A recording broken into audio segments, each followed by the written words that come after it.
манай засгийн газрын сайд нар энд өнөөдөр өглөөс ирсэн юм шиг л ингэсэн байна, тэгсэн байна. Ийм болч, тийм болчиж.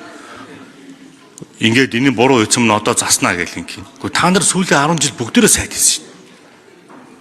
Улсын хурлын гишүүн гэдэг бол та нарын хамгийн бага албан шалгахгүй да.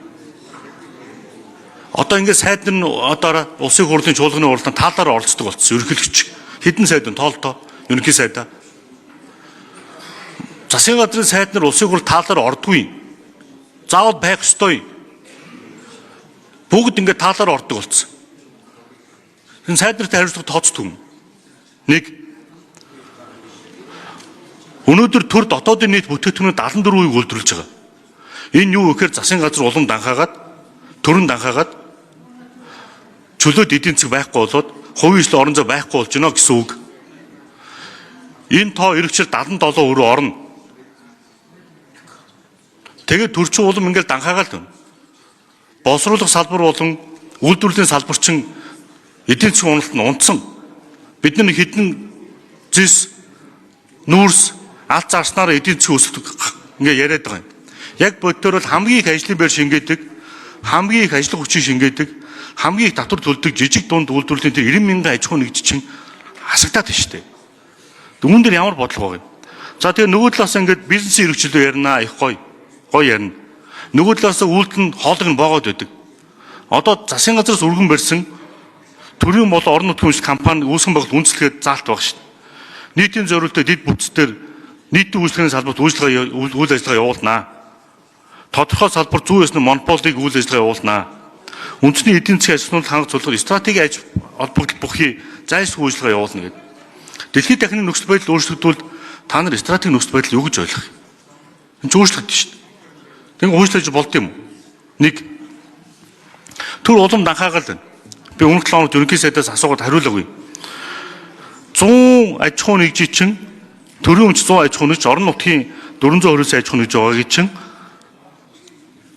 32-ын засгийн газар хэлэх газар авсан. 28-ын эрчим хүчний яам авсан. Сангийн яам дээр 6, зам төрийн яам дээр 5. Тэгвэл төрийн өмч оргоор яах гэдэг юм? Та нар татан болгочих. Сайд нар энэний төлөө алсаж байгаа шүү дээ. Төрийн өмчит компаниудаар хин хинийгээ томилох уу, хин хинийгээ явуулах уу гэдэг л ийм явж байгаа шүү дээ. Энэ талтай гоё юм байна, нөгөө талтай та нар яг эсрэг үйлдэл хийж шүү дээ. Яг бодтойгоор. За нийслэл одоо хэдэн төрийн өмчит компанитай бүүн мэд.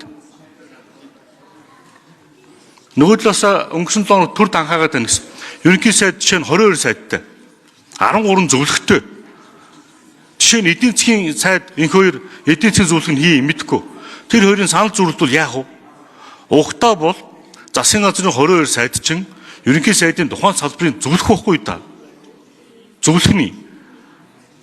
Тухайн салбарын зөвлөх байхгүй. Хүн сүдэн аж ахуйн сайд бол хүн сүдэн аж ахуйн салбарын зөвлөхний. Эдийн засгийн сайд бол тухайн салбарын зөвлөхний. Батлан амлахын сайд бол тухайн салбарын зөвлөхний. Яагаад давхардуулж юм бүтц бий болгоод байгаа юм? Зөвхөн засгийн газрыг тойроход 70-80 дарга шүү дээ. Яаж ажил явуулд юм бүү мэд. Одоо чинь нэг салбарын зөвлөх нь нөгөө салбарынхаа сайттай санал зүйрлэл яадаг. Төрд ийм бүтц хэрэггүй шүү дээ. Ерөнхийдөө 22 сайд дээр нэг нь 13 зөвлөхөр яах гэдэг юм. Төрийн данхаасаа бүцгэж ийн шүү дээ. Тэгэл бид нар яг ингээд алт зис нүүрс зарсан орлогоороо төрийн бүцээ дангаалгасаар байгаад эдийн засгийн орон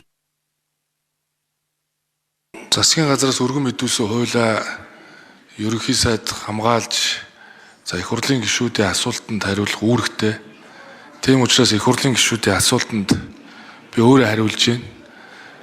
Тэгэхээр эрхэм гишүүдтэй би засгаас барьж байгаа аль ч хуулийнхаа талаар аль сэдвэр хэдэн цагт ч хэдэн одоо ямар зохицуулт туссныг чөлөөтөө ярихдаа би нээлттэй шүү гэдгийг бас их хурлын гишүүд хэлье. За энэ бизнесийн эрхчлөөний хуулийг дагсан 99 хуулиар олон асуудал шийдэж байгаа. Би дөрөв зөндөө хэлсэн тэр зөвшөөрөлт холбоотой асуудал. Түүнээс гадна гадаадын банк байгуулах нөхцөлийг бүрдүүлж банкны хуульд өөрчлөлт оруулж байгаа. 20% босгыг гадаадын банк байгуулах тохиолдолд одоо тэр заалт үйлчлэхгүй гэдэг зохицуултыг тусгаад хөрөнгө оруулалтын хуультай нийцүүлсэн. За мөн мэрэгжлийн нэгдсэн холбоонд 120 зөвшөөрлийг шилжүүлэх эрхийг олгож байгаа. Төр данхар байна гэдэг байгаа. Тэр данхар төрийг бий болгоод байгаа олон хөгжлийн төв хэрэгтэй хэрэггүй улсын төсөл үйлдвэрийн газруудын чиг үүргийг зүгээр орхиж болохгүй. Тэгэхээр тодорхой чиг үүргүүдийг мэрэгжлийн холбоо руу шилжүүлэх эрхийг энэ хуулиар нээж байгаа учраас 120 гаруй зөвшөөрөл байгаль орчин санхүү барилга зам тээвэр боловсрол уул уурхайг олон салбарт шилжин ингэснээр төрийн заримжийг төр заримжийг үүргүүдээс татгалзсан гэсэн үг 120 гаруй. За захин бизнес эрхлэгчийг бүтэн хуулиар зөвшөөрн өнгөрсөн хугацаанд цахим засаглалын индекс 28 байр урагшилсан 360-270 зөвшөөрөл өнөөдөр цахимаар олгодог болсон. Энэ ажлыг нэгтгэхэд нээх гэж байна. 270 зөвшөөрлийг цахимаар авахд хуулиуд саад болдог. Нийтийн мэдээллийн ил тод байдлын хуулиар тухайн үед би 109 хуулийг их хурлаар батлуулж ирсэн. Энэ ажлаа бүрэн дуусгаж цахим бизнес эрхлэгчийг хуулиар бүрэн зөвшөөрж байна. Цахимаар компани байгуулах, дансаа нээх бүх боломжийг бүрдүүлж байна. Татвар нийгмийн даатгалын шимтгэлийн өргөн шалтгаанаар зөвшөөрөл олгохоос татгалзлах байдлыг зогсоогоод хувийн хвшилт болвол бас ажиллах нөхцөлийг болвол илүү бүрдүүлж байна гэдгийг бас хэлье.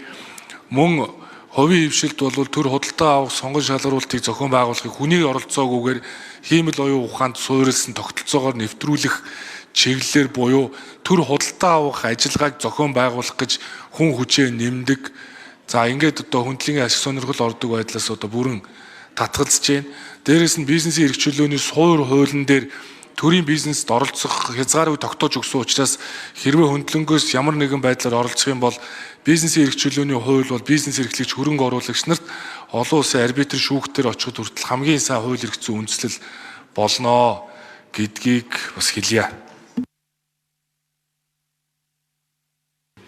За энэ хоёр сайд нэмж хариулъя. Дараад нь дор чон сайд бэлдэж байгаарай. Төр бизнестэй өрсөлдөхгүй байх зарчмыг хуульчилж байгаа.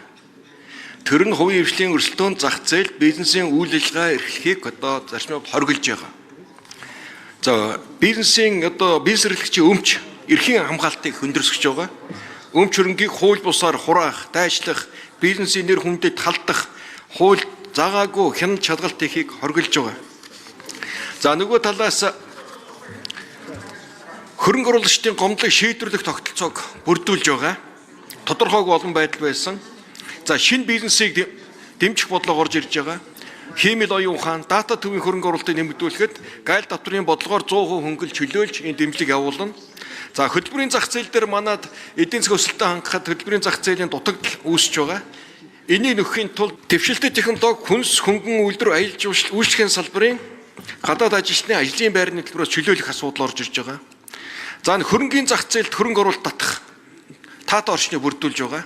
Манай эдийн засаг маань аржин банк дээр тулгуурласан өрөөсгөл гэж нэлээд шүүмжил дагуулдаг юм эд санхүүгэн бүтц байгаа.